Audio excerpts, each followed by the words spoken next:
भुजबळांना अद्यापही मंत्रिपदासाठी फोन गेलेला नाही अशी सूत्रांची माहिती आहे। नवीन चेहऱ्यांना संधी देण्यासाठी फोन गेला नसल्याची माहिती सूत्रांकडून मिळते।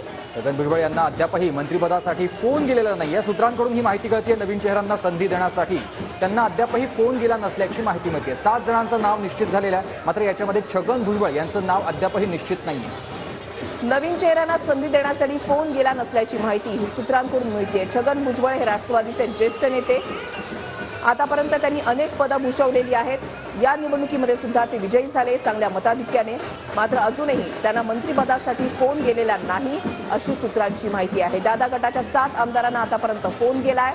9 आमदार शपथ घेतील अशी माहिती सुनील तटकरे यांच्याकडून देण्यात आलेली आहे। ती इतर 2 नावं कुठली हे चित्र जरी स्पष्ट नसलं तरी अजूनही छगन भुजबळ यांना मात्र फोन गेला नाहीये अशी माहिती मिळते। चंदन पूजाधिकारी आमचे प्रतिनिधी आमच्या सोबत आहेत, अधिक माहिती त्यांच्याकडून जाणून घेणार आहोत।